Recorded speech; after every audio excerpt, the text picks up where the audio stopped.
Hello friends and welcome back to another video. We are filming in my car because my husband is inside watching football and I don't want all of that noise in the background. If you have not noticed, I did get mics, so hopefully the sound gets better. This is my second time filming this, so we're going to have to go really, really fast because I'm losing daylight. But hopefully the sound is better. And if you haven't noticed already, I'm wearing makeup. What? She looks like a human being. Anyway, so thank you so much for clicking on this video. Today, we are talking about my top 5 favorite series that I read this year, in no particular order. And I'm just going to pop like pictures up on the screen just because I don't want to bring a bunch of books out here and then have to haul them right back in. So without further ado, let's just get into it. So my first well, there's no particular order, but the first series we're going to be talking about is the Once Upon a Broken Heart trilogy. So in this series, we follow Evangeline Fox, and she makes a deal with Jax, who is the Prince of Hearts, because the man that she is in love with is about to marry someone else, and she wants to stop the wedding. And in this deal, he says that he wants 3 of her kisses anytime, anywhere, with anybody. So that's fun. And we just follow the story from there. I just have to say, I love Jax. We met him in the Carball series, and this series just made me fall in love with him so much more. So, yes. I heard, so the next series that I think she may be writing, I heard from like somewhere, don't quote me on this because I could be wrong, but the next series that she's going to be writing in this world is following Apollo and Aurora from this series, I think. So don't quote me on it, but anyway. So the first book was a 4.5 star for me. The second book was definitely a 6 star, and the third book was a 5 star. But there were some things that I wanted more of Jax. He wasn't as prominent in the third book, so I could have done more with him. But it's okay. So yeah, the next series I want to talk about is the Flesh and Fire trilogy. Well, it's supposed to be a trilogy, but there's another book coming out. We know how Miss Armand, my husband is out here knocking on the door. My Miss Armantrout does. She likes to milk it for all it's worth. And so I'm actually reading the third book right now, in a reading until I find a 5 star video. So look out for that. But in this series, we follow Serafina and Nyktos. It comes years. It's the ancestors of the main character, Poppy, from Blood and Ash.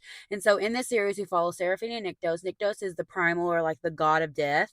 And Serafina has been trained up to be his consort. And her whole life, she is trained up thinking that she has got to make him fall in love with her and then kill him, because there is this rot going through her kingdom that is killing the crops, killing like livestock, and killing people.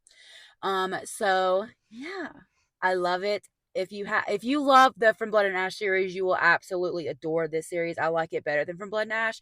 I do plan on rereading From Blood and Ash. I don't know if I'll start it this month or next year. But I am buying the book series in hardback. I have them in paperback, but I'm going to be re-buying them in hardback, and I want to read and completely annotate them. So that is something I want to do. If you want to see a video about that, let me know and I shall do that. But yeah, so the third series, I'm sorry, we're going fast. I'm losing daylight. I'm trying to get this out. The third series we're going to be talking about is, of course, Fourth Wing.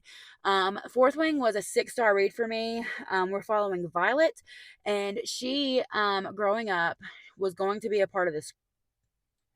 There goes my garage light. It's auditioning for its role in the next horror film, so just ignore it. We're gonna try to get this out before we lose daylight. But we're following Violet, and she has been raised up to be a part of the scribe quadrant, and she's also got this. She's also very sickly, so like her bones break easily and all that. And her mom is like, no, you're going to be a part of the writers quadrant, and just throws her in and is like, go on, be free, you're going to be a part of it. And I very much hated her mother quite through a lot throughout the series.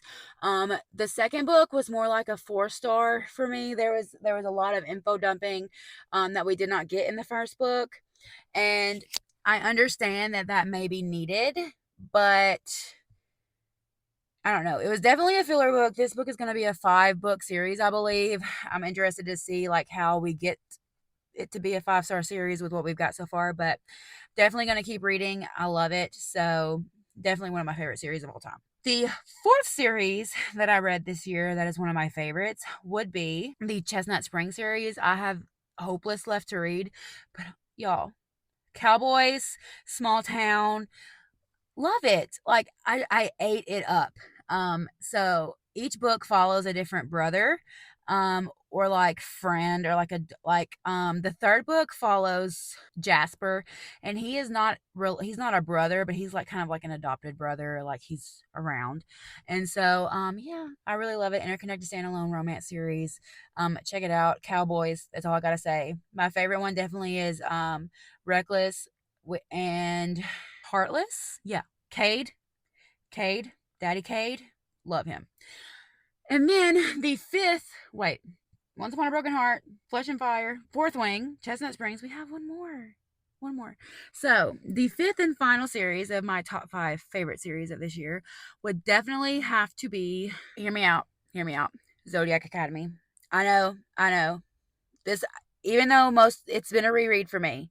I read them a couple of years ago, and I was rereading so I could get caught up so that I could read the ones that I have not read yet. Is this series good? No. Is it addictive? Yes. Is it written well? No. Do I love it? Yes, I do. And the first book can be hard to get through because it is a bully romance. So we follow these twins who their parents die, and so they end up growing up in our world. And when they turn 18, this, Professor Orion shows up. He's a vampire and a fae. I know it's, anyway, shows up and they're like, oh, by the way, you're the lost princesses of our world and we need you to come to our world, to Zodiac Academy. If you graduate, you get your inheritance and you can try to take over the throne. So then they get thrown into this world that they know nothing about. It's an elemental magic system, and ever since their dad was called the Savage King, and so ever since he died, the Celestial Council took over as like ruling. So each one is proficient in one of the elements, so earth, water, fire, and air. And they have children that are called the celestial heirs. And so we hate them. In the first book, it's very much a bully romance, like it's crazy. But I love this series. The book that I'm on now, by the time you get through the series, they end up having a redeeming arc. You have your revenge arc in the second book, and then you end up loving the heirs by the end of it. So I mean, what more can I say? But I'm so sorry. This has been a short video, but those are my top 5 series that I've read in 2023. If you have not already, subscribe, like this video. Let me know what your favorite series that you read. I'm always looking for recommendations. But I'm sorry this video was so short, but we are like running out of daylight. Like it is nighttime. Like it is nighttime. There is no daylight left. So I wanted to get this video out really, really quick. We are fixing to go to my parents' house to eat and build a gingerbread house. So fun stuff. But if you haven't already, like, subscribe, join my bookish community. It would make my day. And thank you so much for watching. If you made it this far, thank you so much. I love you so much. You're my favorite. Anyway, I'm sorry this video was short, and I will see you in my next one.